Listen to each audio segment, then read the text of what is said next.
afternoon, everyone. Welcome to the 2020 Cleary Hall Legal Resource Club workshop. As many of you would know, we're normally face-to-face with you, and in the current environment, that's not possible, at least not across Australia. And good morning to those in Western Australia, and welcome. I'm looking forward to getting back over there when the coast is clear. What you're about to see is an abridged version of what would normally be a full day workshop undertaken in front of you across Brisbane, Gold Coast, Sydney, Melbourne, Perth.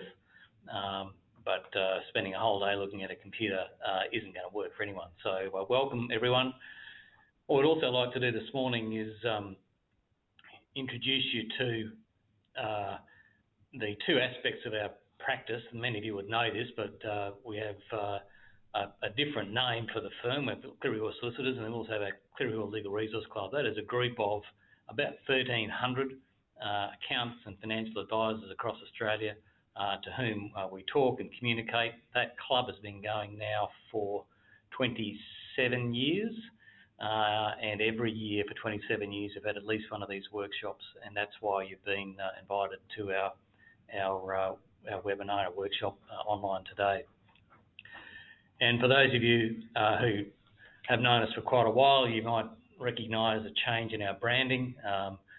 There wasn't any particular reason for this other than it needed a little refresh, and probably coincidentally it coincides with the changes we have under COVID, coincides with the retirement of a couple of principals, and in fact, as many of you would know, the passing away of one recently. But we thought it was time for a rebrand to take account of a change in ownership, or at least reduction in ownership, a change in our markets, because we all know that all of our markets and all of our businesses is changing pretty rapidly, and of course changes in technology. So this is the new Cleary Hall brand for the foreseeable future. We've also have a new website up and running, which will be a lot more user-friendly from a mobile perspective, as well as a little bit more interactive in terms of where sessions like this might be saved as a video and other information coming up from time to time. The opening page for the website is we get out from behind the desk, and whilst we've always focused on tax knowledge and our expertise in that area, the fact is not everyone wants to talk to tax lawyers every day. And the way that we leverage off that knowledge is to diversify by way of geographical spread of work, spread across industries, whether that's primary production or it's professional services, transport. We use the same knowledge in each of those different markets in order to build our business and also cover our risk. And we're all very, very conscious of downside risk at the moment with the impact of recent events on private business across the country, in fact across the world. But the nature of the topics today will reflect our specialist knowledge and our efforts in that area, which are across the board within the firm. And that is to be as good as we can possibly be as tax lawyers and revenue lawyers, and we think better than most out there.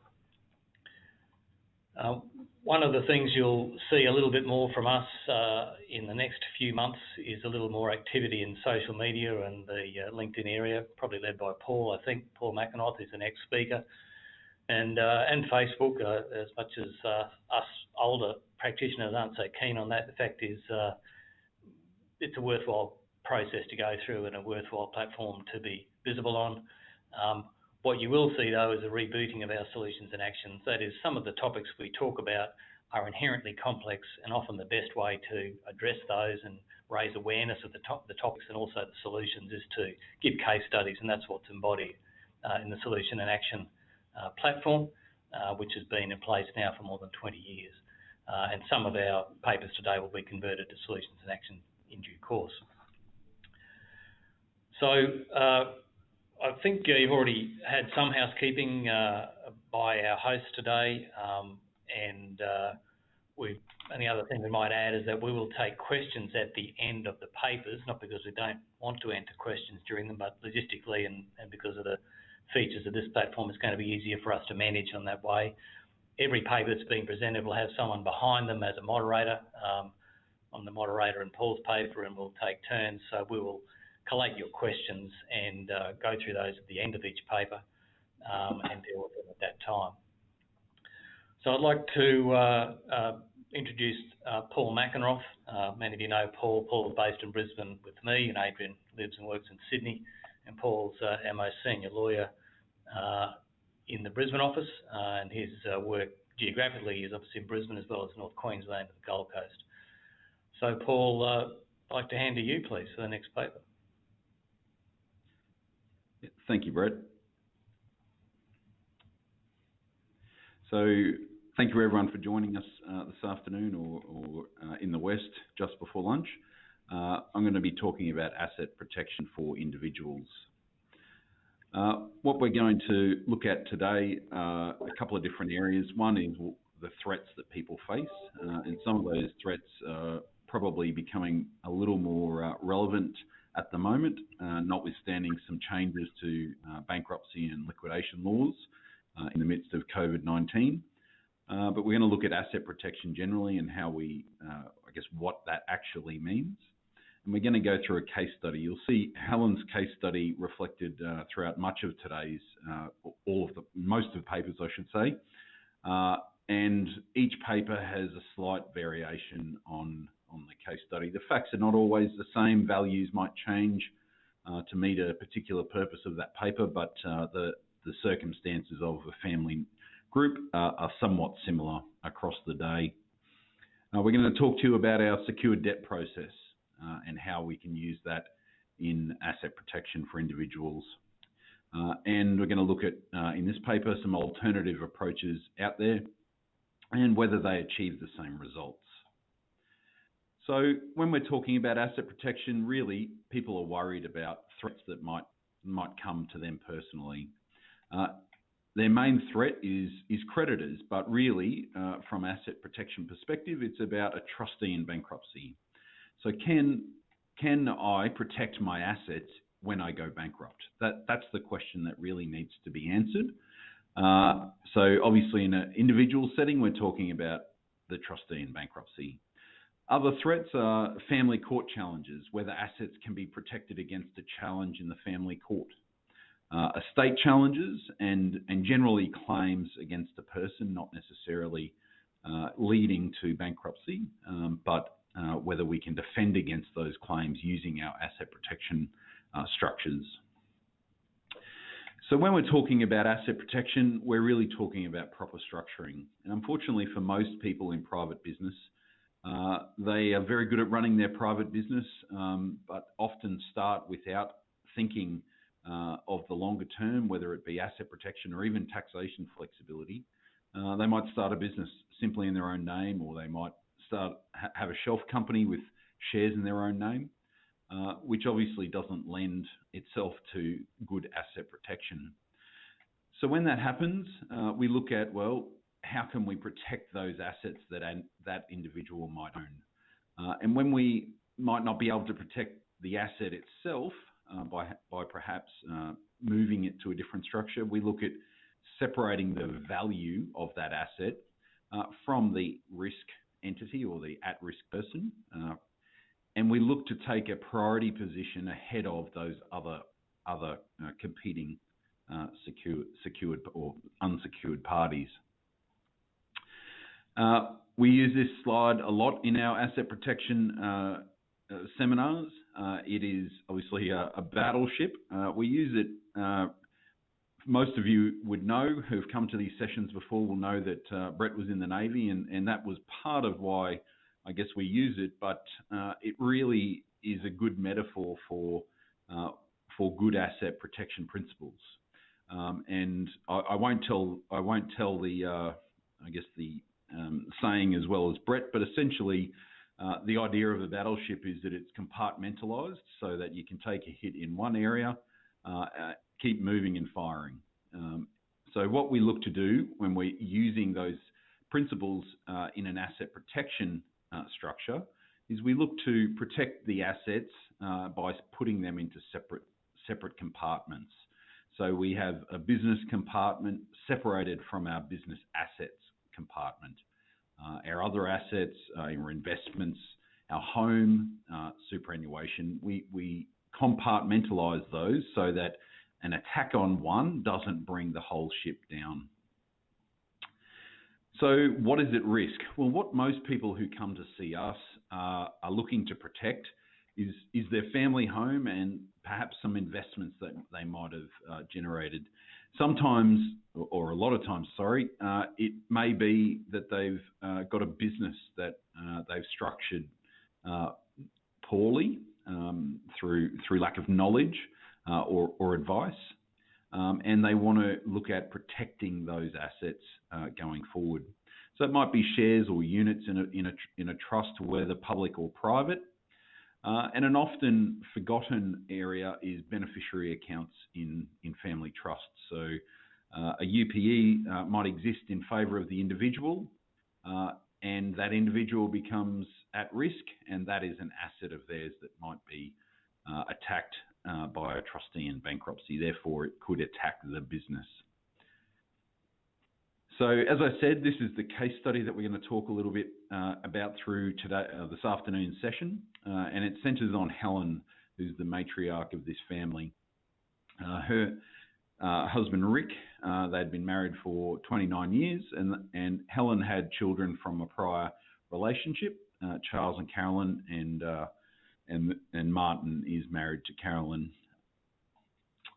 So looking at Helen's assets that she comes to the table with, well, she's got shares in her real estate company. They're worth $2 million and there's no debt attached to those shares. She also has a home on the waterfront valued at $2 million and a unit in the city. It's valued at $1 million and there's no debt in that because she has been successful in her business. As we can see immediately, there is a high risk of her assets being at risk if she were to come under attack by a creditor or a trustee in bankruptcy. At present, there's $5 million worth of assets that are at risk. So what we would implement for Helen is a secured debt strategy. And what that strategy involves is Helen making a gift of a sum of money to a bloodline trust. That trust would be established for the benefit of her husband and children, and she would make a gift of money to that trust using bearer promissory note, which is a form of negotiable instrument similar to a check. She makes a gift of that money to the trustee, and the trustee lends that money back to her. And under that loan agreement, it takes a security in the form of a mortgage or PPSR security over the assets listed on the previous screen. So what we've done for Helen, by that transfer of value from her name to the trust name, is we've turned her shares that were worth $2 million, they're still worth $2 million, but they now have a debt attached of $2 million. The same goes for her home on the waterfront and unit in town. So what we've done is effectively converted that equity into debt to that related trust. Now, the trustee, on the other hand, has gone from an asset pool of $10 being a settlement sum to $5 million being the amount that was gifted to it by the trust, by Helen. And it doesn't have any debt attached. So we've now got a trustee who has $5 million in assets that are at call loans and no debt, and it doesn't engage in any activity that would bring it under attack. Now, security is always the key in any dispute surrounding any type of dispute, really. If we have security and we have the highest security, then we are going to get paid out of any proceeds of sale of an asset. So we make sure that in Helen's case, we take a secured creditor position by taking those mortgages over the properties, taking a security interest over the shares. And because she had no debt, it's very unlikely that there would be any other securities in place. So we would be the highest ranking creditor, we being the trustee of the Bloodline Trust. So it is vital in any asset protection that we put in place those securities, because without security, we rank no higher than another unsecured creditor, which is not where we want to be. So with any asset protection work of this nature, we need to look at clawback provisions in the Bankruptcy Act, and a paper later today will talk in these in more detail, so I won't go into it here. But in short, there is a 4 or 5 year period in which, from the date of the gift to the date of bankruptcy, that a trustee in bankruptcy can apply to a court to have a transaction made void. The difference between 4 or 5 years is effectively if you can prove that you were solvent at the time of the gift, then it's 4 years. So we generally we do, I guess, an asset and liability test at the time of the gift to make sure that we are solvent. So therefore, we say it's a 4 year clawback period. Obviously, if it's a transfer to defeat a particular creditor or creditors more generally that you know about, then there is no time limit. It's not something you can do to defeat a creditor by giving away your assets. So as I said, we'll talk about this in a little more detail, but effectively, if we made a gift on the 1st of May 2020, up until the 2nd of May 2024, a trustee in bankruptcy may be able to make that transaction void. Now, they have to go to court and they would have to prove to the court a number of aspects, but that is the clawback period that we need to get outside. So we need to make sure that we're solvent at the date of the gift and that we do not commit an act of bankruptcy. Now, that has a particular term, that is a particular term, but we need to not commit an act of bankruptcy until that date. There are some other provisions in other acts in each of the states around the country. So Conveyancing Act in some states, Property Law Act in others, which might have similar effects. They're not as well used as the Bankruptcy Act, but there are certainly other provisions that can interfere with a transaction of this nature. And also, if we were doing this for a succession reason, then the notional estate provisions for New South Wales-based assets might have an impact on that asset protection work. Family court. The family court is something we get asked questions about probably more regularly than we should. But people who come to us and say, I'm just about to separate from my partner, I want to protect my assets essentially from them. The answer we give them is, well, there is nothing you can do. If you've built assets as a part of your relationship, those assets will form part of that marital pool. Now, that's a very broad overview, but in general, that answer is correct. If, for example, there were testamentary trusts of a parent involved, it gets a little more complicated. But what the court will look at is, well, what was the strategy behind the implementation of the secured debt process? Was it to defeat a claim in the family court? If it was, then it won't work. If the strategy was about control of assets for the next generation and not about divesting it so that it was not available in a family court dispute, well, there are better arguments that those assets should remain protected. So it's not something we often can't solve the problem that people want us to solve, but just because the family court might be involved doesn't mean asset protection can't be achieved. It is about control of the bloodline trust in this case, and about the succession of that control. If control of the assets, whether it be on paper or actually effective implemented control, is with the spouse and no one else, then that asset is more likely to be included in the pool of assets. So when we look at some alternative approaches that have been put out there, we've just given you three here. one is, we might have a change of shareholding and implement a subdivision 122A rollover in relation to the shares in our company.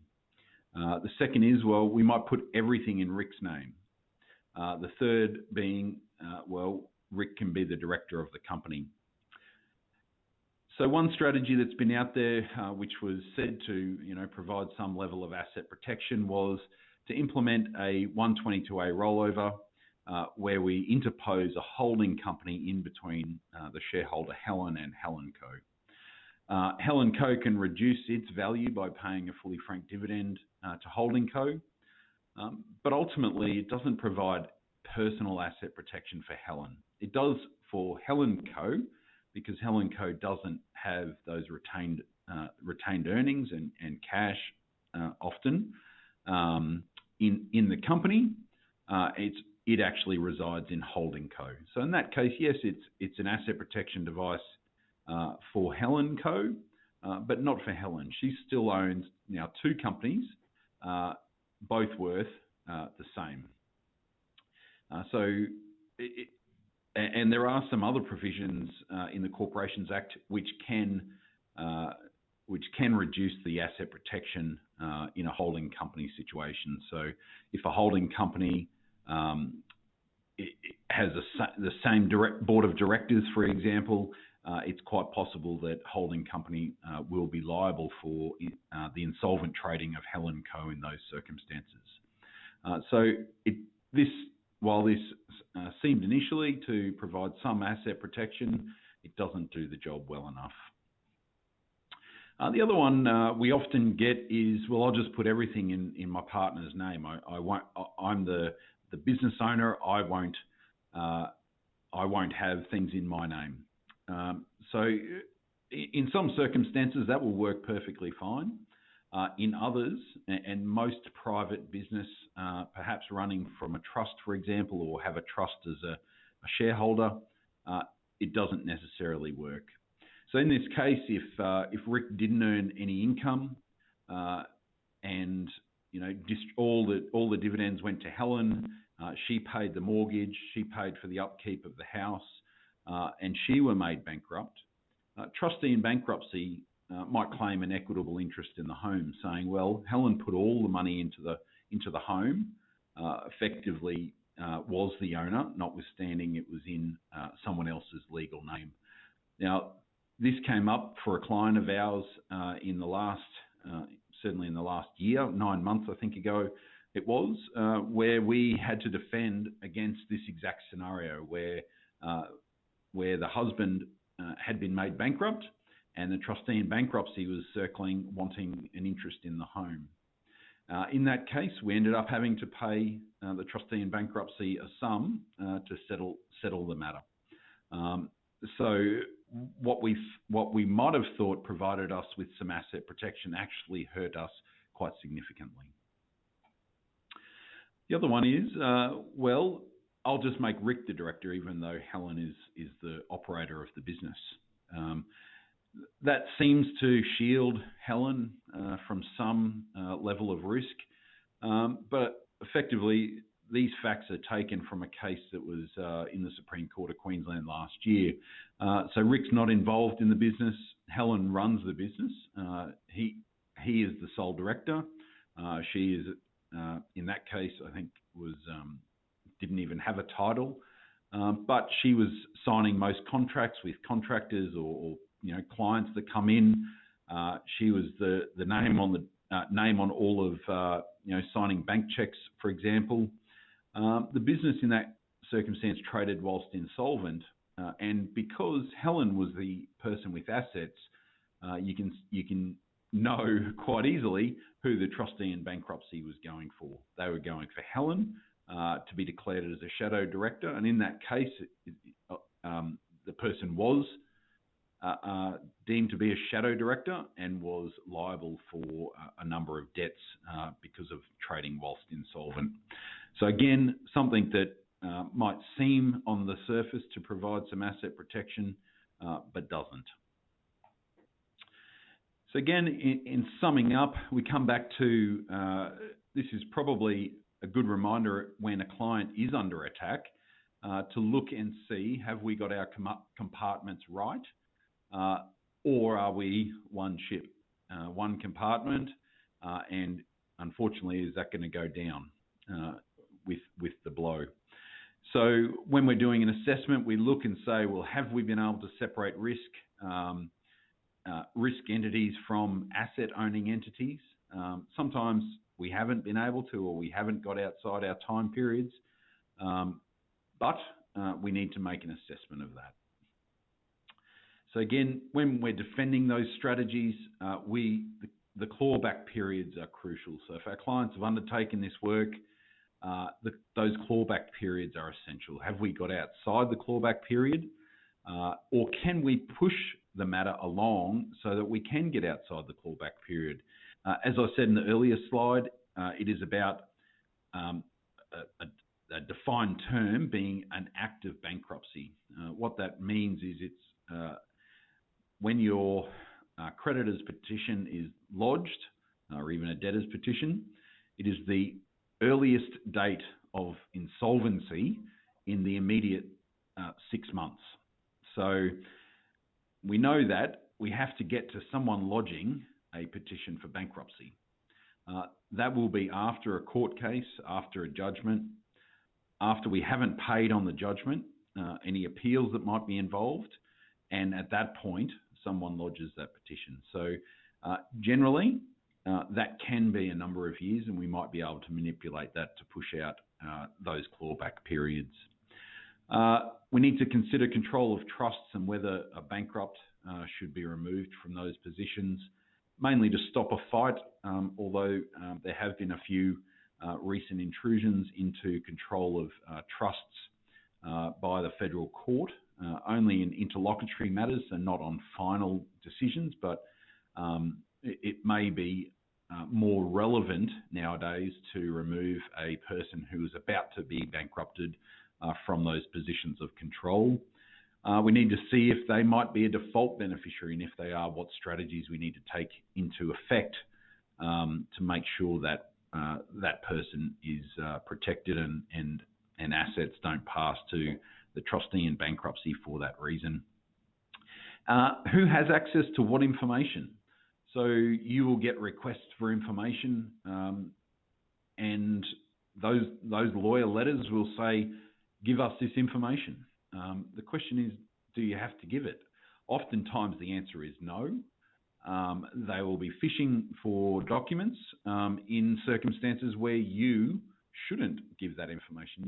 You have an obligation of confidentiality to your client, and just because you get a lawyer's letter doesn't waive that privilege. So we need to consider, well, who has the right to access information, and what information should we give, and when do we give it?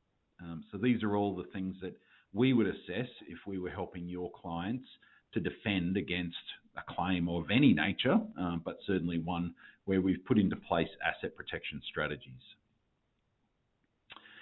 So in summary, we look to separate the risk from assets. Obviously, if we can transfer assets without tax cost, we would do so. However, that's often the limiting factor. So in our scenario, if we were to transfer the shares, the house, and the unit, we would have CGT on most of those assets. We would have stamp duty on some of those assets. So that's why it isn't possible to move those assets, but we can move the value of them. We look to pressure test all of our structures and see what areas need shoring up and what protections we can put in place using that debt and security. But timing is everything. You know, with the clawbacks, we need to get in early. There's no point coming to us now and saying, well, you know, creditors are on the door circling. What can I do to protect my assets? We need to act before it is too late. So that's my first paper for the day. If there are any questions.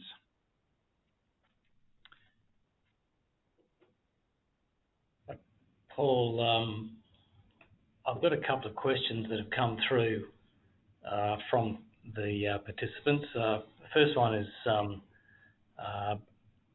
If there's a death of, say, Helen in the look-back period, so 4 years prior to the date of the gift and loan back, does that upset anything? And death of itself makes no difference. It doesn't bring forward any look-back period or anything like that.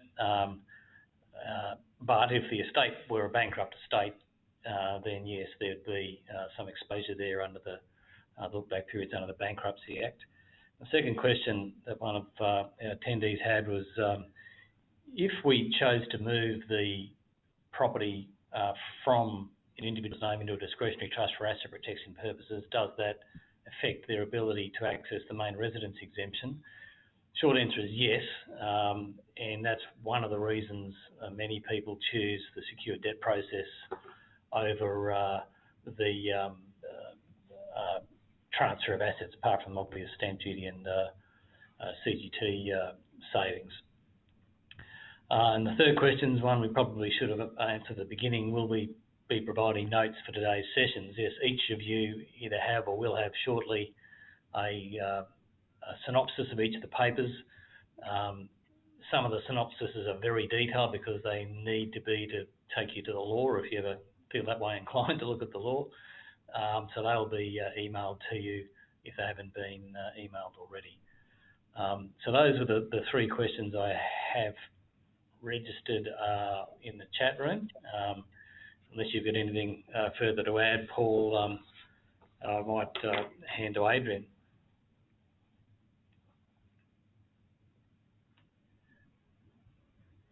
All yours, Adrian. Thanks, Brett. Hi, everybody. I hope everyone's taking some benefit out of the show so far. In terms of the presentation that I'm going to talk about, I'm going to be talking about asset protection for entities. Before I do that, just that question in terms of the papers, you should have received a reminder email yesterday and then also this morning in terms of the workshop. If you have a look at that reminder email, you'll see that there's a link there that you click and that will download all of the papers. If you have any other issues after that, just let us know. Just shoot us an email and we can send you another copy, but you'll be able to download the papers directly from that link within those reminder emails. So you would have received one yesterday and then also one this morning. As I said, I'm going to be talking about asset protection for entities, and we're going to revisit our case study for our family group to have a look at the sorts of things that we're going to look to protect. Remembering that Paul has just covered off on protecting the individually held assets. So just to revisit our case study very briefly, we've got Rick and Helen, who have been married for 29 years, 2 children, Charles and Caroline. In terms of Helen's assets, as Paul mentioned, we've got Helen Co, and she holds the shares in Helen Co, which operates a real estate business. She is the sole shareholder. She's got the home on the waterfront and the unit in town. And as Paul rightly mentioned, her asset protection risk is high.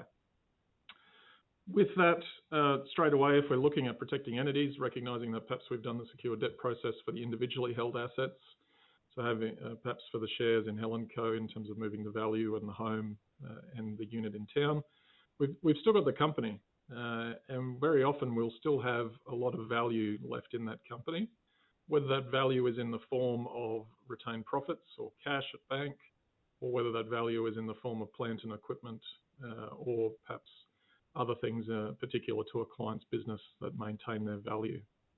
So we also want to not just look at Helen, we want to look at the entity itself, because if we revisit our asset protection area and if we revisit our asset protection principles, what we want to do is make sure that we are protecting value in the risk area.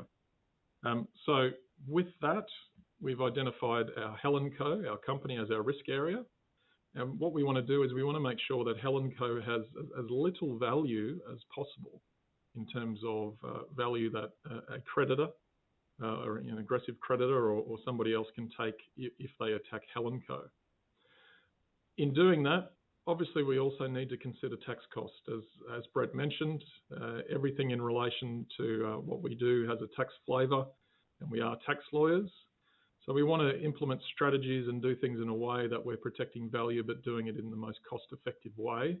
And generally, that's doing it in a way that is a low-tax way. Quite easy enough to say, well, let's just move things out. So let's move the retained profits out, or let's move the valuable plant and equipment away, and we pay the tax and we move on from there. That's something that's reasonably short-sighted. What we want to do is make sure that we're developing strategies and we're implementing strategies that are going to protect the value without there being any associated costs of transfer. Also remembering, and I had this discussion earlier today with a client, just because we pay the tax, that doesn't get us out of our clawback provisions. All that does is that really we're paying extra money to the government where we wouldn't have had to before. So the clawback provisions will still apply even if we do pay tax. So turning to Helen Co, and what we're going to talk about in this paper is having a look at those assets at risk. So as I mentioned, broadly speaking, there's going to be what I call the two classes of assets. So there's either going to be plant and other business assets, retained earnings, could be goodwill, as well as cash at bank. They do require separate consideration and separate strategies as to how to protect them. And remembering that we may do one or both. We don't necessarily have to do both, but we're going to have a look at different ways that we can protect both the retained earnings as well as protecting things like goodwill or plant and equipment without moving them out of the trading entity. In doing that, as I mentioned, Helen is the sole shareholder for Helen Co. So whenever you have individual share, and she holds that in her own name, whenever you have individually held shares, there's a natural disincentive to take retained profits out or dividends out above what is tax effective. So it would need to be done in a way that we are going to retain benefits to franking credits and also, not in a perfect world, not pay any top-up tax in doing that. So, as I said, individual shareholders, there's a natural incentive there for retained profits to build up, and over many years they can be quite valuable. So in terms of the retained earnings, and we'll have a look at this strategy to begin with in terms of protecting retained earnings. The use of debt in itself, so to use Paul's secure debt process of creating some debt over the assets, aren't going to deal with things like the retained earnings and the franking credits. What we want to do is do it in a way that we're dealing with the retained earnings and also retaining benefit of the franking credits when we do that. And we need to therefore distribute it via a frankable interest. So either that's going to be on existing shares or new class of shares. Remembering in our example, Helen is the sole shareholder, so we could, of course, just declare a dividend of all of the retained profits. Helen would receive that and then pay additional tax if there's top-up tax to be paid. However, from an asset protection perspective, we also need to think about, well, what does Helen do with the money if she did receive all the dividend? So say, for example, we had a dividend of $1 million coming out to Helen. She pays the top-up tax. Very likely that she is then going to gift that money elsewhere because she's not going to want to hold it in her own name, because then we've got issues in terms of personal asset protection. So then that brings that dividend back into that personal clawback, which will be covered in more detail in a later session. So in looking at that, obviously one of the first things that we would have a look at is, well, can we deal with the existing share? That's really going to depend on values. Potentially, we could transfer the existing share to, for example, to another company or to a trust and use the discount capital gain in Division 115 and the small business concessions in Division 152 to deal with our capital gain. And in your normal sorts of mum and dad scenario, there's the ability to deal with up to $4 million in capital gain and not pay tax by using those concessions. However, in our example, we don't have that luxury because the value of Helen Co is more than what we can deal with in a tax-effective way. Other things that we could then consider, as I said, moving it to trusts, use of what we call an asset rollover trust, which is a particular type of trust that does not have a CGT event involved, or we could use what we call discretionary dividend shares, or other advisors call dividend access shares. And that's what we're going to talk about now with Helen and Helen Co. and dealing with the retained profits.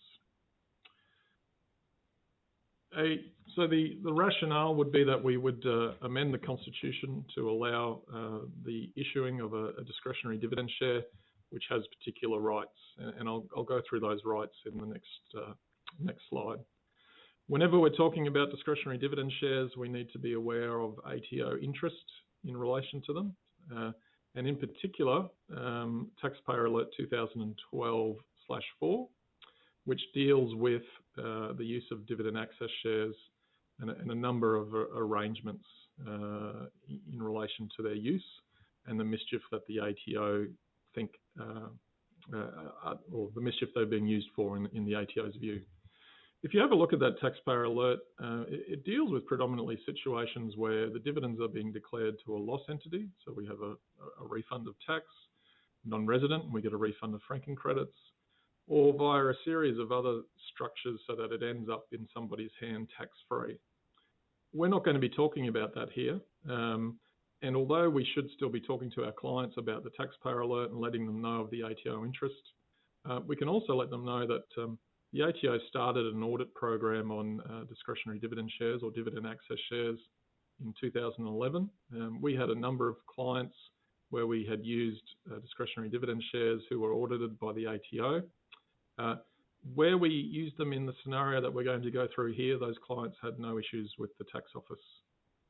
So we should alert our clients to the Taxpayer Alert, but also let them know that to date, used in this manner, they're still appropriate. And certainly since the issue of the Taxpayer Alert, we've also been in the situation where we've obtained a private binding ruling from the Australian Taxation Office on behalf of a client in relation to the use of discretionary dividend shares. So being prudent advisors, we need to alert them to the ATO interest because, like with many things, a lot of tax issues are circular in that they've been a bit quiet on dividend access shares for a little bit now, the ATO, but at some stage they will come back and have a look at them. They do that with most sections or provisions, so we should let our clients know about it. But we still think that they're appropriate to use as long as they're properly implemented and we're considering all of the relevant areas of law and recent case studies. The nature or the terms of our discretionary dividend shares is that, well, it is a form of a dividend access share.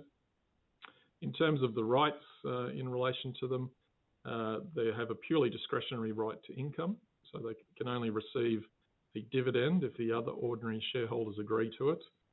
No or limited voting rights. And there's two options when we're doing our shares, and I'll go through on the next slide the reasons for the two options.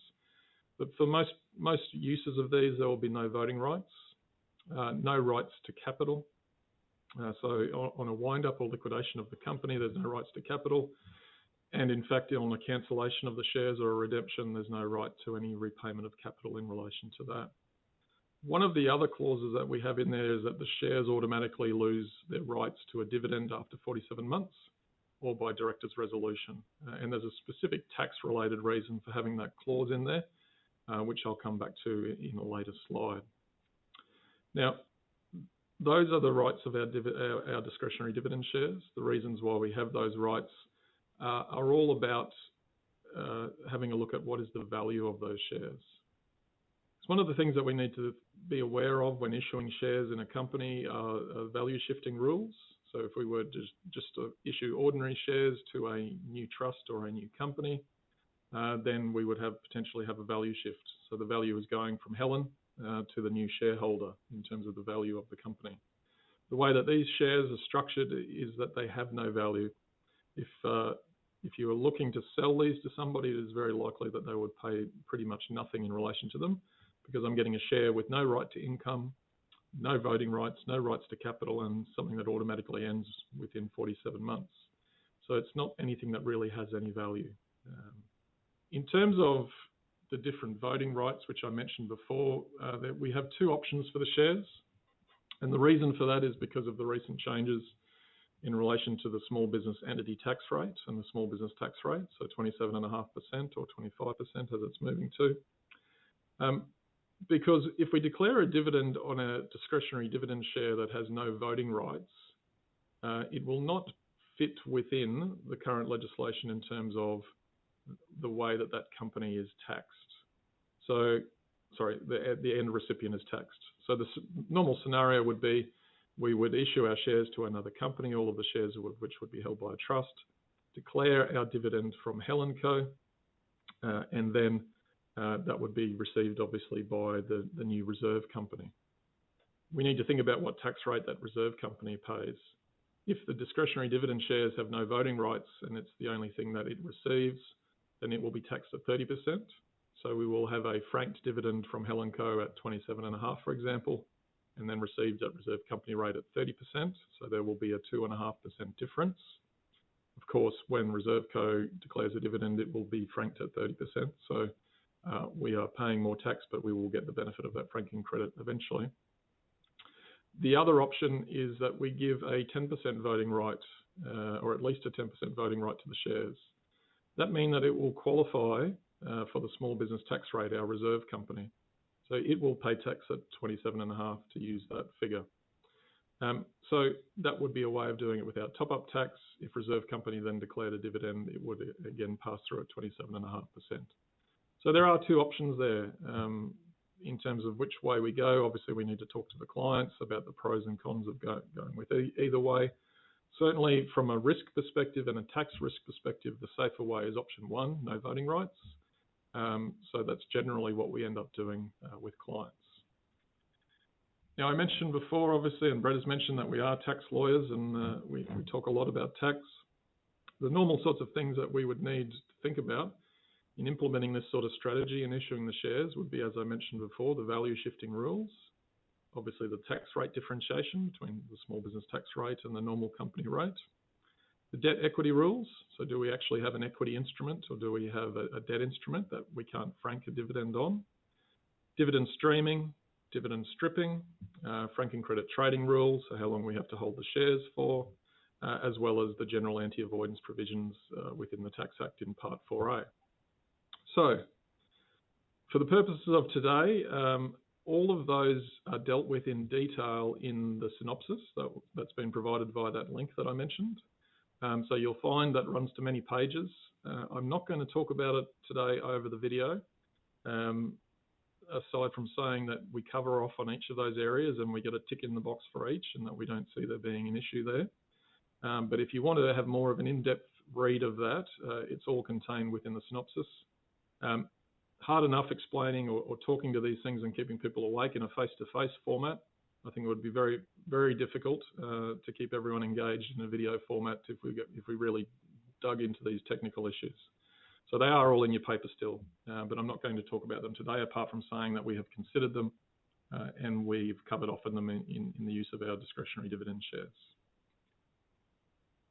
If we implement our discretionary dividend share scenario, then our end result, and I'll go through at the end, we'll have a diagram so we can go through the steps. But our end result is that we would, after we set up our reserve company and have that shares held by a trust, our retained earnings would be held in that company rather than in Helen Co.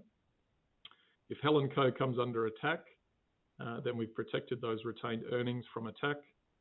To the extent our dividend isn't cash flowed or required for working capital, and that's quite often the case that we have retained profits, but it's not represented by cash.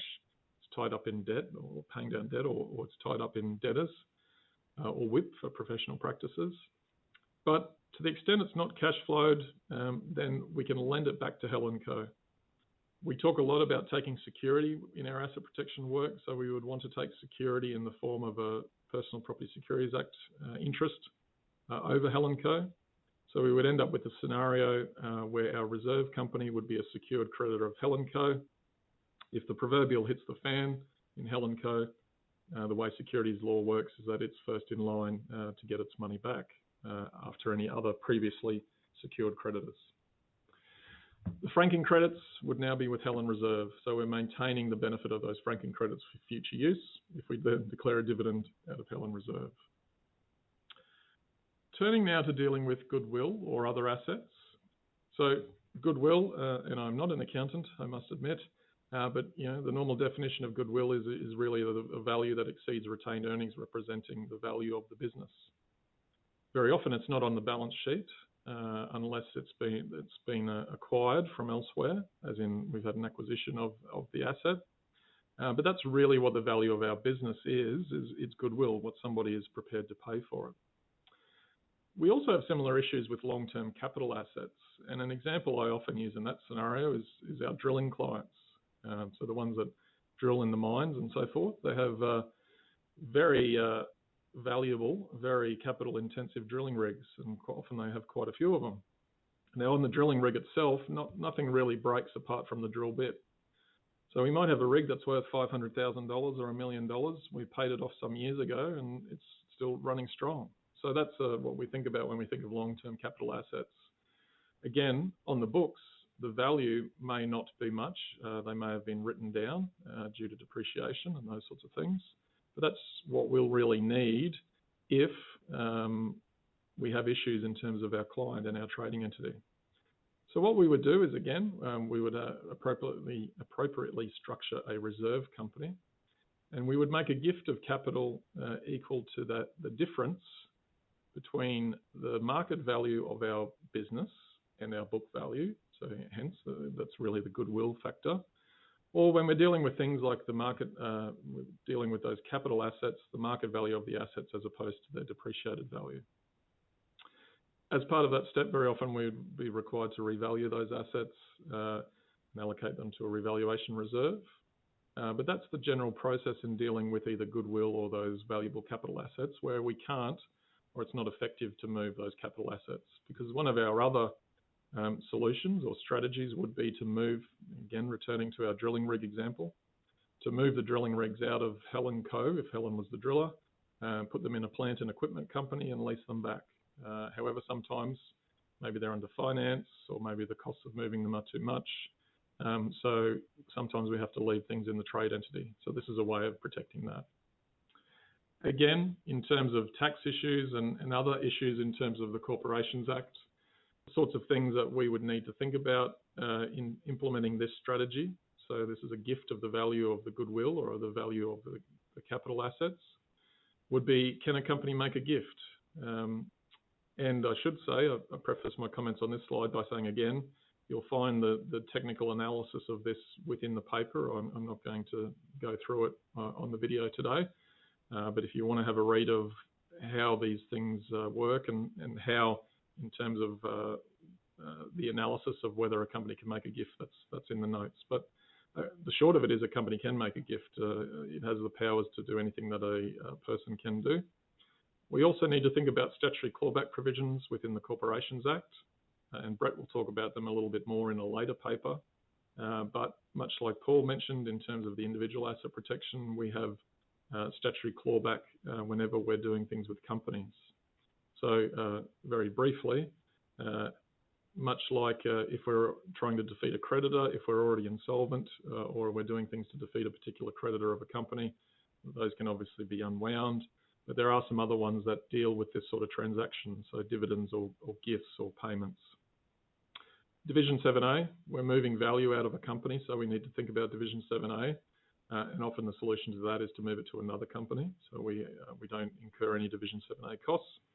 And then some other provisions of the 1936 Income Tax Assessment Act, Section 44 and 45B, which deal in relation to capital benefits and in relation to shares.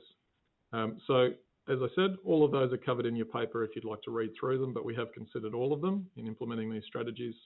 And as I said, we've given them all a tick in the box to know that we can implement it without there being any tax costs for the client, as well as also in terms of being effective under corporations law. I mentioned before I would do a diagram to see what it looked like. So on our diagram here, we have Helen Co., remembering that Helen is the sole shareholder of Helen Co. And we would establish Helen Reserve Co., so a new company. And the shareholder of Helen Reserve Company would be a fully discretionary trust. Usually it's something that we establish just for this purpose. So we certainly don't want it to be a trading trust, because Helen Reserve Co. is going to be our bank. So we want to make sure that if we're setting it up right so that it's as protected as it can be. So a fully discretionary trust holding all the shares in Helen Reserve Co. We would amend the constitution of Helen Co. to allow the issue of discretionary dividend shares. We would then issue those shares to Helen Reserve Co. Following that, we would declare a dividend on those discretionary dividend shares to Helen Reserve Co. As I said, depending on the nature of those rights, either that's going to Helen Reserve Co. is going to pay tax at 27.5% or 30%, or the small business tax rate, I should say. So there may be some additional tax paid there if we're choosing our first option in terms of having no voting rights. Helen Reserve Co. would then, if needed, and if it's not represented by cash, lend the amount back to Helen Co. And like any other lender, it's going to want security. And the security in this scenario would be in the form of a security interest under the Personal Property Securities Act. So we have a situation that following that dividend and then loan back, that Helen Reserve is now a secured creditor of Helen Co. to the value of the amount that has been loaned back. So to use my $1 million example, if we had a dividend of $1 million from Helen Co. to Helen Reserve, and it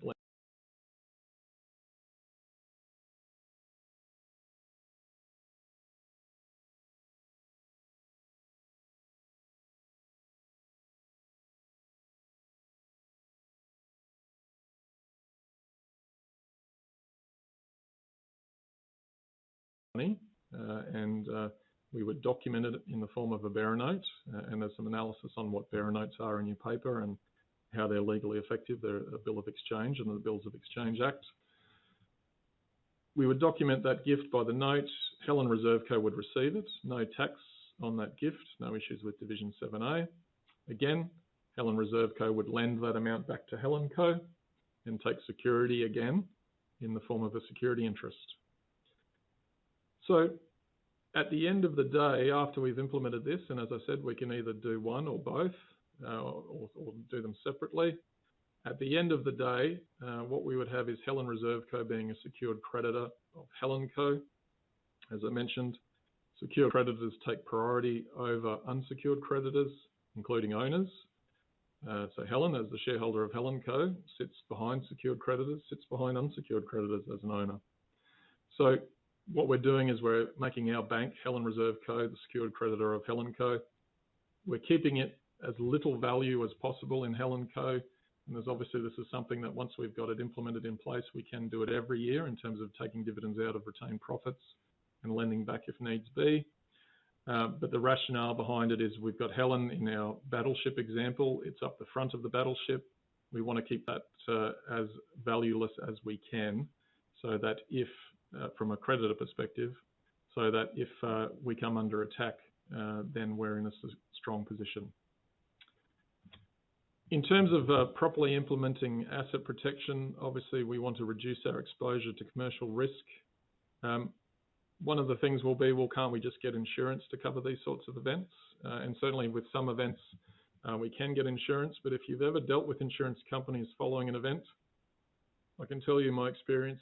I've only had one time where they've paid out promptly and quickly. All other times, there's always been some sort of issue with the insurance policy.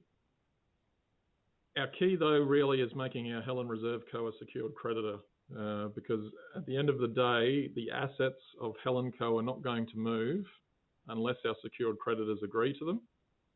So we want to be one of those secured creditors in the form of Helen Reserve. We can do it in a way that there are no tax costs aside from potentially an increase due to the small business tax rate on the dividend, but it's eliminating any other transfer costs such as balancing adjustments or those sorts of things, or additional top-up tax above the company tax rate. So doing that in a way that's tax effective as well, so that we're making sure that we're not adding tax to the bills that we're already also paying. Like all asset protection work, it requires immediate action because we want to do this when the skies are clear and blue, not when there's rain clouds or not when we're already in a thunderstorm, because that opens up other issues in terms of statutory clawback, as well as timing issues in relation to how long it is before these strategies are effective. And in particular, if we are taking security, we need a 6-month period in order for that security to be effective if our Helen Co. goes into administration or has a liquidator appointed. So obviously there's something that we want to do sooner rather than later, like most asset protection work, and certainly much more difficult to do if we've already got a creditor chasing us over something that's certainly easily going to be unwound. I'm going to hand over to Paul, who's moderating for me in terms of the questions. So Paul, if you've any questions there. Yeah, thanks, Adrian. There are a couple of questions. There's three actually from earlier in my paper, but I'll let you answer them if you like, because there's a bit of crossover. Do you prefer to see physical funds to circulate to give effect to the gift and loan back, or are promissory notes just as good? Yeah, so certainly you can go either way. I'll start by saying promissory notes are just as good. What's nice about having actual flow of funds, if we've got them, is then we've got an independent third-party record of those flow of funds. Because if you think about it, this strategy, if it ever gets tested, it's going to get tested because we come under attack. So we're going to want to have evidence of the flow of these funds. Bearer promissory notes are fine.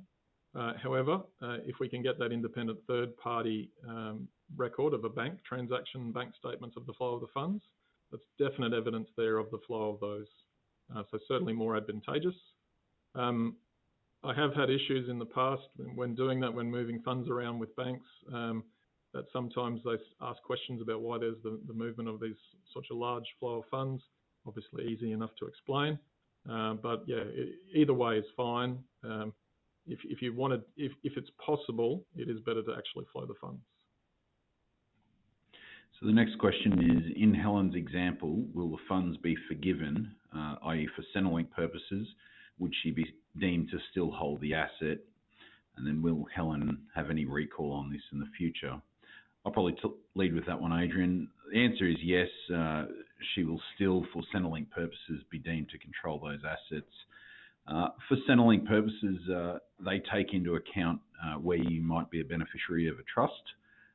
So unfortunately, you basically have to give up all control and beneficial entitlement. So you have to resign as a beneficiary effectively in order for Centrelink to not take those trust assets into account for their tests. In Helen's case, no, the funds probably won't be forgiven. I guess they may decide at some point down the road, well, they're out of business, they're elderly, they don't want these structures in place. Well, in those circumstances, a capital distribution of the loan amount would be sufficient to undo the transaction. But that's a decision for well and truly down the road. This might be a good use for future, I guess, children who might inherit. They might instantaneously have an asset protection device for any assets they might receive from mum's estate, for example. Yeah, I will. Sorry, Paul. I will say further on that Centrelink aspect. The gift of the money to the trust will, if for whatever reason there is a pension that Helen is receiving, that gift will be taken into account under the gifting provisions. You can only gift a certain amount per year. It's very rare for a client to be in that scenario where they're receiving a pension from Centrelink and having these large assets, obviously. But obviously that's something to bear in mind in relation to that. Also with what Paul's comment is very true about, well, sometimes we do unwind these when clients are out of business, 70, 80 years old, they feel that they don't need the structure. However, often when you have that chat with the client and you say, well, what harm is it doing at having it sitting there? You're paying company registration fees of $260 a year for the trustee company or something like that. That's what your annual cost is. Is that $260 worthwhile spent to just protect, for example, the $5 million in equity that Helen has in our example? Is it worthwhile just leaving it there just in case? And quite often clients will think about that and think, yeah, well, for $260, it's worthwhile just leaving there. So I'll throw back to Paul in terms of any other questions. So we've just got two more questions. Who has made the controller of the bloodline trust? In most cases, in Helen's case, it might be her or even her and Rick. It will often depend on what the client client's wishes are. There's no one set answer to that, but really it's a matter of, I guess, determining who is the ultimate controller of this asset. In Helen's case, she had a blended family, and the case it's actually her family scenario is from seemed that her and her husband, while they'd been married for many years, nearly 3 decades, they led relatively separate financial lives. And in her case, it may be that she was the only controller, but it is a question that's based on the circumstances of the particular client. A couple more questions I'll try and get through. Do the dividend access shares interfere with eligibility for small business CGT concessions, Adrian? They used to, in that there was always a concern that they would interfere with small business concessions because if you cast your mind to it, it's in relation to the ability, in terms of if we're dealing with a company with shares, it's the ability to receive income or dividends. So there used to be the school of thought that they may interfere with them because we have a share that may receive a dividend, so we can't have a significant individual for the purposes of the small business concessions. Of course, the solution to that would be to redeem them before a sale, so then we don't have that issue. However, since a decision of a few years ago in Davuba's case, which I believe is mentioned in the paper, that the court in that situation found that they didn't interfere with access to the small business concessions for creating a significant individual. So I think you'd still redeem them anyway, pre-sale, just to be cautious. But as that court decision said, okay to use, no loss of small business concessions. I'm just conscious of time, Adrian. There are a couple more questions we might even get to later in the day if we've got time. I might hand over to Brett Hart, who's going to talk on asset protection for blended families. Thanks, Paul. Thanks, Paul. Yes, let's move on to that. You're probably picking up a theme here during the day where it is fairly and squarely on asset protection. That's a reflection of some very significant trends we've seen since early March and the level of inquiry we're getting from many of our clients in small business and private business about asset protection generally. So we'll continue that theme through the day.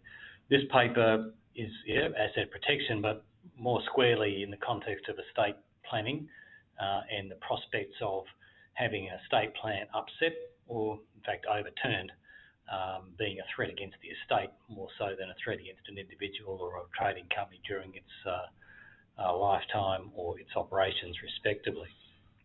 So we'll use our case study example again with Helen. Helen married to Rick, 29 years, two adult children, and Caroline, one of the daughters, married to Martin. Helen's assets, as we've seen, are substantial. They're in her name. She has a high asset protection risk in this example because the fact is, in human nature and blended families, there is often some tension between step-children, step-parents, and in-laws and all that sort of stuff, and that's what was operating in this example. And the risk for the family here is a potential dispute after Helen passes away. So on that basis, what does the asset pool look like for Helen upon her death? And the only thing that matters at this point in working out what the asset pool is that what is in Helen's name the date she passed away. And that is obviously the house, $2 million a unit, shares in her old business company, and some liabilities are nominal, and superannuation nominal. So what were her intentions? Bearing in mind she'd been together with Rick for quite a long time, she was happy for Rick to move into the unit and have a life interest in that, which means he's allowed to stay there for as long as he wants to, with the estate to pay for any reasonable upgrades, maintenance and utilities, and to provide for that, she gave a direction that the estate invest $100,000 to cover those costs. And whatever else was in her estate in her name at the date of her death was to pass equally to the children. And there was plenty in her name, of course, in addition to the unit. Now, at this point, we need to sidetrack slightly and look at, in each state, because this state and succession area is not a federal jurisdiction, it's a state jurisdiction, and so each state has a separate piece of legislation which governs two aspects of this. One is the estate planning component, and in each state, other than Queensland and New South Wales, there's a Wills Act that talks about how to go about preparing and executing a valid will, and the duties of the testator in making the will, and it talks about capacity and so on. And in Queensland and New South Wales, it's the Succession Act in both those states. And then the second bundle of legislation to keep in mind is in the phase after death, where someone passes away, then the executors have to then administer the estate. And again, separate pieces of legislation in each state, all with similar focus, other than New South Wales, which we'll come to.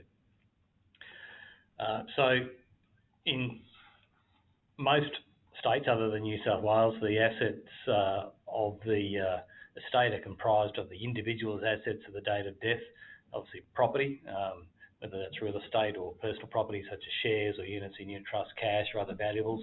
So all personal and real property in the individual's names will form part of the estate at the date of death. For Helen, house 1.5 unit, I'll backtrack. There were some liabilities to take into account. In Helen's world, there was some debt across a number of assets as well.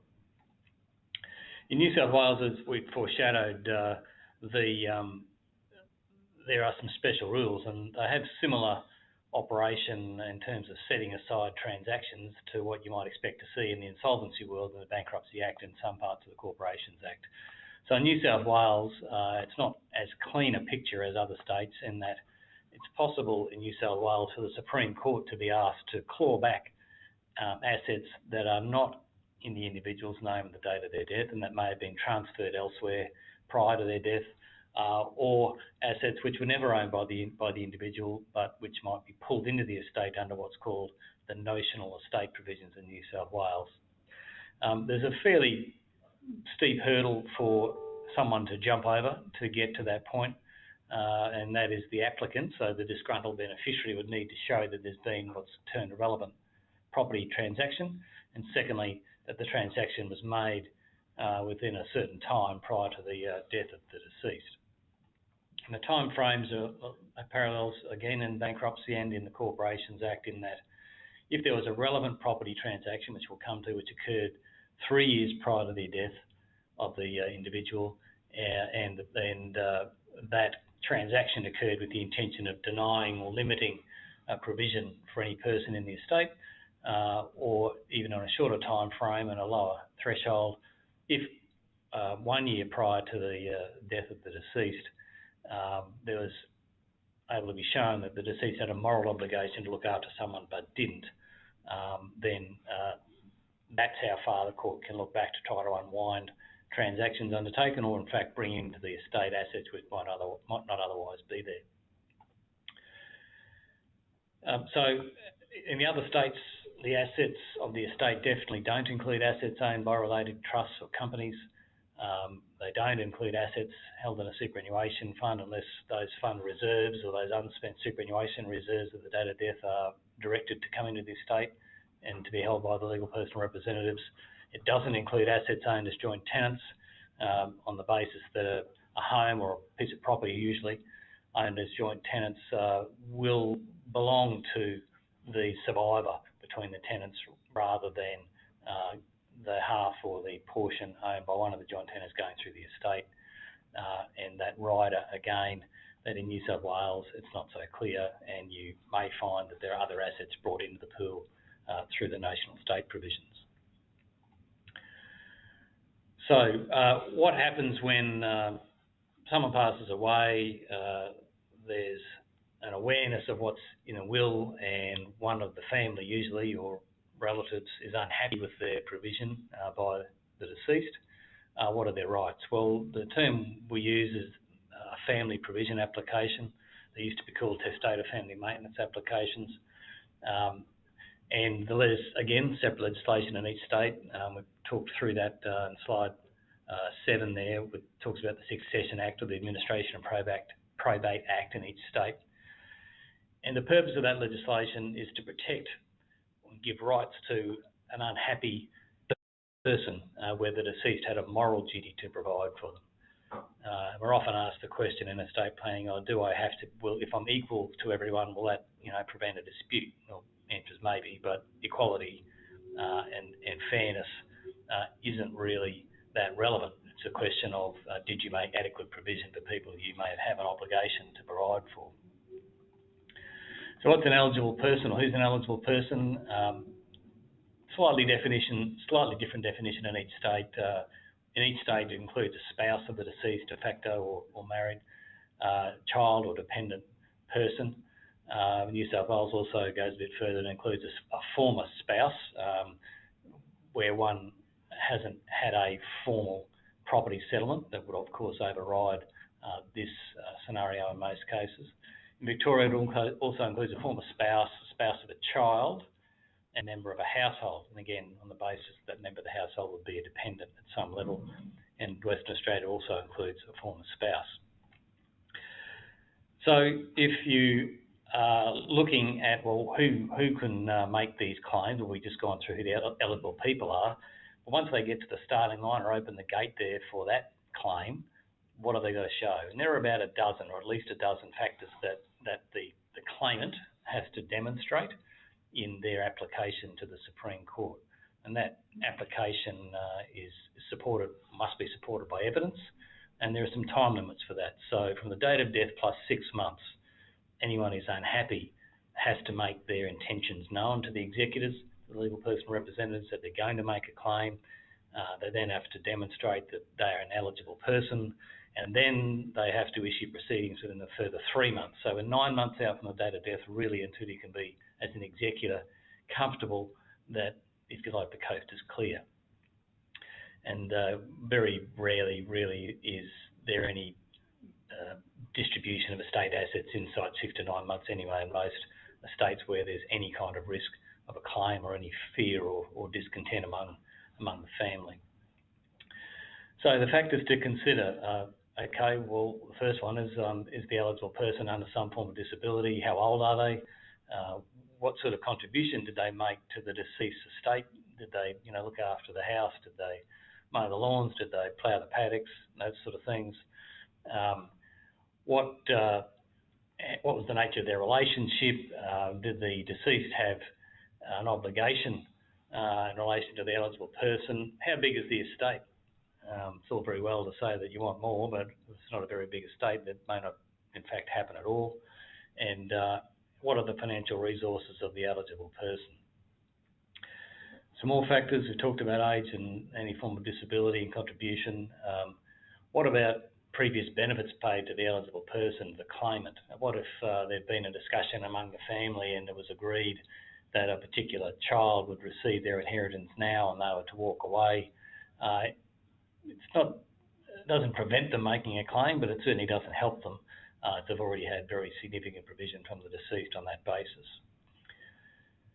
And similarly, is the claimant, the person claiming more from the estate, were they actually maintained by the deceased? And was there some contractual obligation or a commitment to do that, continue to do that?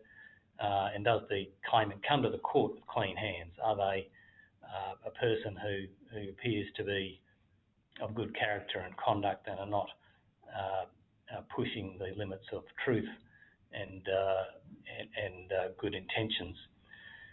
And finally, it's all very well for one person to be unhappy about their provision from a deceased estate, but it's almost a scenario where if it's one in, it's all in. So if there's 5 kids and one of them makes a claim against the estate, really the other 4 kids have got to think about whether they throw their hat in the ring as well, because if they don't, the effect of that claim on them and what might be left in the estate is not generally very high on the list of priorities for the court, but it's there. So the court's function is not so much to ensure fairness. It's not the role of the court, and in fact what we have is an adversarial system of justice. So he who makes the most noise most effectively and most convincingly will often have a very good result. So the court will listen to the evidence and try to make sure that the court meets its obligation, and that goes no further than making adequate provision for the proper maintenance and support of an applicant. So it's got nothing to do with fairness. So looking at Helen's will, obviously she was conscious of the prospect of a claim. In her mind, and this is often the case, they have a particular fear about who might make a claim, and in this case she tried to mitigate that by having some form of explanation in the will about why she was drawing her will in a certain way. And in her will she's had a provision which said by agreement, and bearing in mind that Rick came to the marriage with his own assets, and a lot of her assets came from her first husband. Then she made certain provisions which we've outlined at the beginning of the paper. We're often asked, oh, look, is there going to be a dispute if I explain all this? Will that work? And the answer is, for us anyway, look, if it makes you feel better, sure, but it's not a shield. It won't prevent someone making a claim.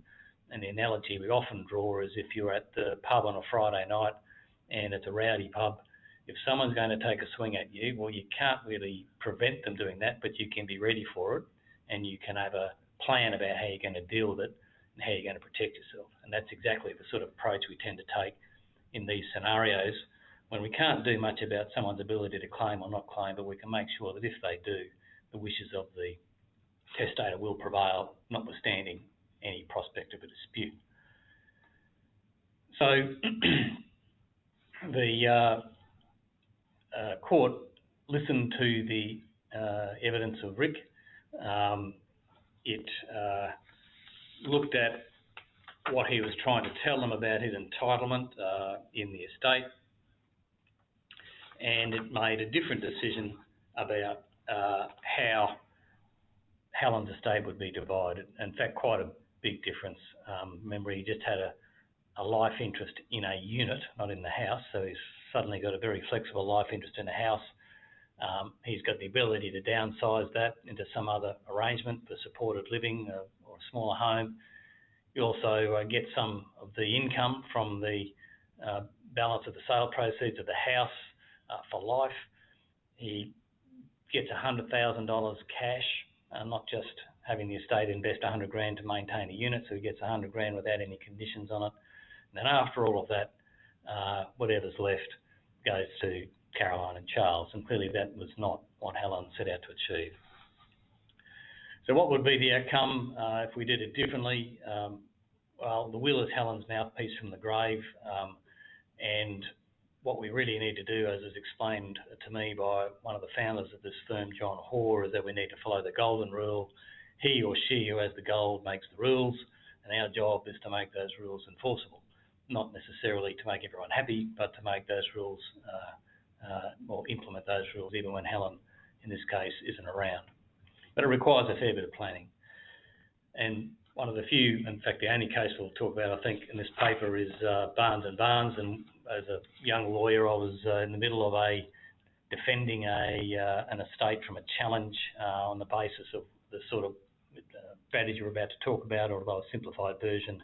This case of Barnes & Barnes was handed down in the High Court in 2003, and it rewrote the rules in this area. That is, it used to be enough for, say, Helen and Rick to agree in a document, sometimes a deed, sometimes a contract, to make wills in a certain form, and that mutuality of promise would be sufficient to make those promises enforceable even by the beneficiaries. And Barnes & Barnes turned that on its head in the sense that the court held that the deal was done as soon as the wills were executed. It didn't really deal with whether those wills were fair or whether those wills were prevented from being challenged by unhappy beneficiaries. And as it turns out, the will was challenged because the deal was we do wills in a certain form. That was done, deal finished from the court's perspective. It didn't impose a liability on the estate.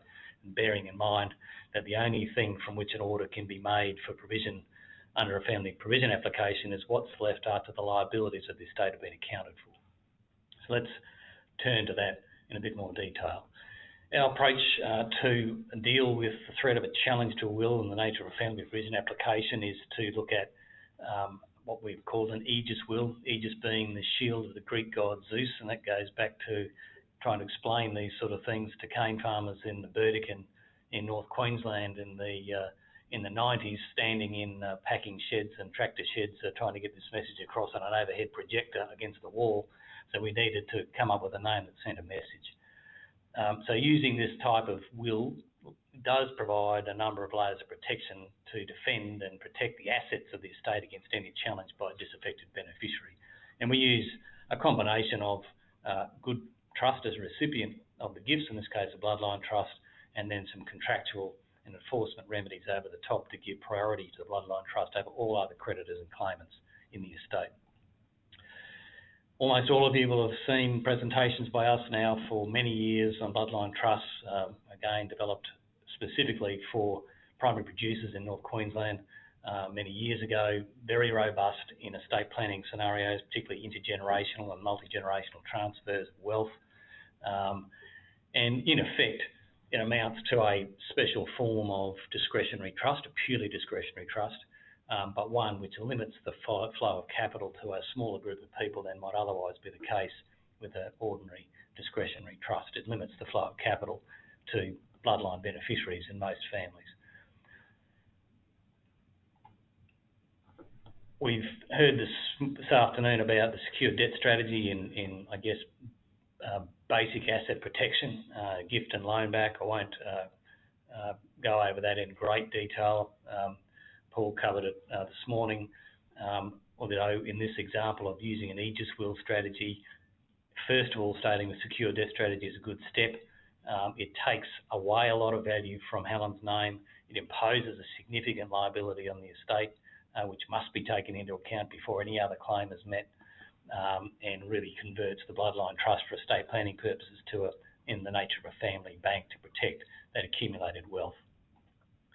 Over the top of that, and sitting fairly squarely in the rural world again, is a document. We call it a deed for contractual will, a contract between Helen and the bloodline trust to set out in a lot of detail what her commitment is to make certain gifts and to grant the bloodline trust security to secure those gifts. In effect, it's a contract to make a gift. So if it were just a contract to transfer a property, as you might see in a conveyance, we'd have all sorts of stamp duty and capital gains tax problems with that approach. It doesn't go that far, but it gives the bloodline trust enough rights that it can hang its hat on those rights and even secure them by registered securities and mortgages.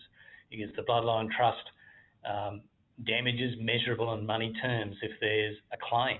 Or in fact, if Helen loses her faculties and tries to give away the asset during a lifetime, if the bloodline trust has a mortgage on it, then those assets can be protected even in those circumstances. Of course, Helen, during her lifetime, or while she has capacity and the willingness to do so, would control the bloodline trust in any event, but the succession of control would flow to the desired children, in this case, after her passing, and be outside the will completely. We've mentioned security quite a bit today, and then if we're dealing with real estate, we're really talking about registered mortgages over real property. If we're dealing with other personal assets and machinery and anything with a serial number, pretty much would use the PPSR. The significance of registration is it gives notice to third parties that this asset, whilst it belongs to Helen, there are other rights which will stand in front of anyone else unless they happen to have a higher ranking in secured creditor or secured security world than the bloodline trust. And we go further then, so we've got two layers already: the secure debt process where the bloodline trust has a mortgage for a debt. Bloodline trust also has a mortgage to secure its contractual rights under the deed for contractual will, and it also goes to an option deed, which we'll talk about in a moment. Packaged together, that is what we call our Aegis will strategy. In terms of enforcement, a breach of the contract would occur, and because we list the trigger events, which are breaches, one of them is a failure by Helen to make a will, or she fails to execute the documents properly. If someone sues her during her lifetime, that can be something where the bloodline trust can activate its rights under the contract and enforce its security. And finally, if there's a claim against the asset in particular, not against the person, but against the asset, or if for some reason the asset doesn't pass within the bequest period, and we talked earlier about that 6-month to 9-month period after the date of death. If the asset is not going to pass to the bloodline trust in that period, that's a breach of the deal, and the bloodline trust can sue for damages or enforce its security, or both. The last line of defence is what we call an option agreement. We've come very close to exercising this a couple of times, and most notably when Barnes's case was on, we didn't have the other protections in our strategy at the time. We've since upgraded it, of course. But it does allow the bloodline trust to say, if there's a breach of the deed for contractual will, then I've got the right to exercise the option. The option's exercisable for market value less whatever's owed under the secured debt process. So usually a fairly low or even nominal amount. It will trigger a stamp duty cost for the bloodline trust, but that's probably worth looking at if that's the last line of defence. It'll certainly trigger a CGT event for the estate, and that will cause it all sorts of problems. And in the case of the matter we were dealing with when Barnes was handed down, that threat was enough to bring the other side to the table and to have a very reasonable settlement for the family and deal with the disgruntled daughter, as it was in that example. So if we had to give a picture of what the Aegis will package looks like, there are layers of protection. There are layers of shielded, layers of protection for the assets shielded under the bloodline trust structure and secured by those contractual rights and those security, those registered security rights. So how might we have done things for Helen? We might have had spent a lot of time with her explaining control mechanisms in discretionary and bloodline trust, and we probably would have said, look, Caroline and Charles should have been the successor or controllers here, because they're the ones who ought to make a decision after you've gone about whether those rights need to be enforced or not. And those rights would be maybe as simple as money under the secure debt process, or maybe as complex if needed, suing for damages under breach of the deed for contractual will. So the bloodline trust in practice could have called up its loan, and we've done that before, and that gets everyone's attention at that point in the fight. We issue separate proceedings for that. We could have sued the estate for damages as a result of Rick's claim, or we could exercise the option if we had to. In any event, the estate would be left with no assets upon which the family provision order could be made.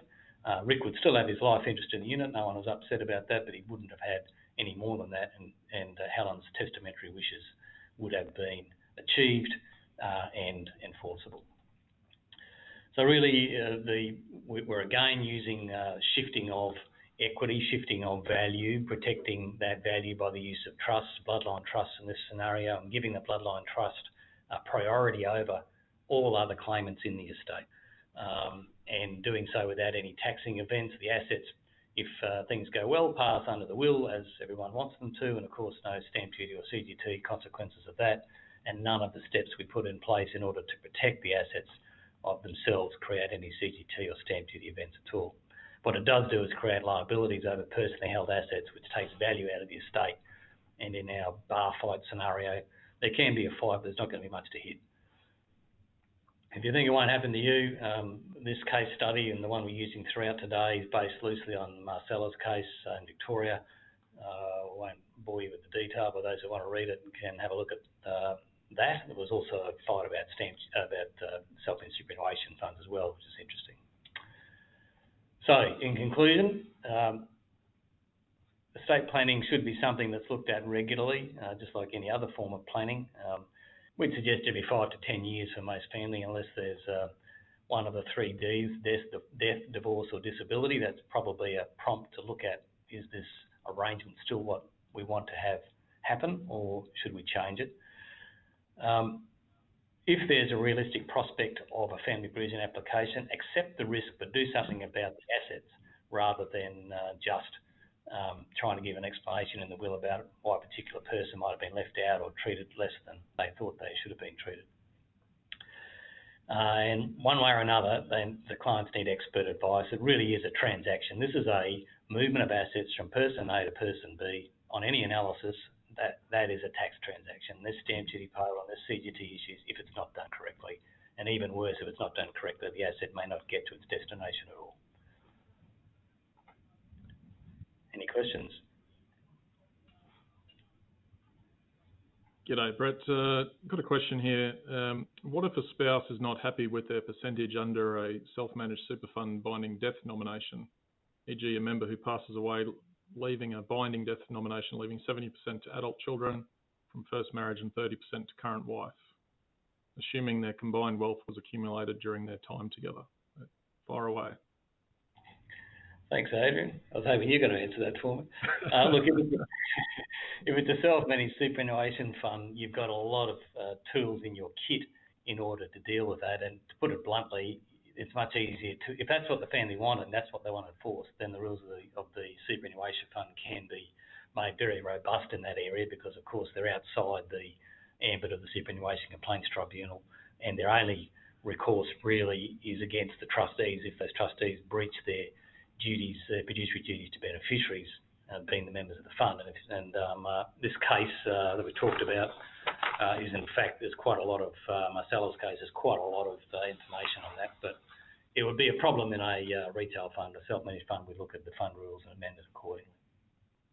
Yeah, so just to add to what Brett says there, that if the nomination was made and it was made correctly, then that's what happens. The fact that it was accumulated during their wealth doesn't mean anything once they've passed away. I mean, the only way that the spouse could really launch an action would be pre-death under family law, but once they're gone, it's a bit late for that. So, no other questions, Brett. So we've got a break scheduled now. However, these events don't happen without sponsorship. And Accountancy Insurance have been supporting the Legal Resource Club workshop for some years now. And usually we have Victor along to most of the presentations to give a little speech. Unfortunately, he's not available to appear via video. He has a head for radio, he tells us. So there's going to be a short 90-second video from Accountancy Insurance just explaining some of their products, followed by a break. So we will be rejoining you after the video plays in 10 minutes. So give you a chance to stretch your legs and perhaps get a new glass of water. So I'll throw to the video. What is Audit Shield? Audit Shield is a tailored tax audit insurance policy for accountants. The policy is held in your accounting firm's name and the service is offered to your clients. What is covered? Audit Shield covers audits, inquiries, investigations and reviews from the relevant government bodies in relation to a lodged return or financial compliance obligation. That may seem like a wide definition, so let me give you some examples. It could be a phone query in relation to a GST return, a risk review letter, you know, the one that says, this is not an audit, but please send, or it could even be a full-blown audit. Audit Shield covers this and much more. On average, 25% of your clients will participate. There is no minimum claim and no excess. With your client's latest returns and all prior year's returns insured, Audit Shield is a vital tool in today's taxation environment. As Audit Shield is designed as a broad, non-compulsory offer, full ASIC relief has been granted. So it has never been so easy to join the growing number of firms enjoying the benefits of Audit Shield. Thousands of accounting firms across Australasia utilise Audit Shield. When surveyed in 2014, more than 95% of Accountancy Insurance's clients would recommend Audit Shield. We are sure you will be delighted with the Audit Shield service too.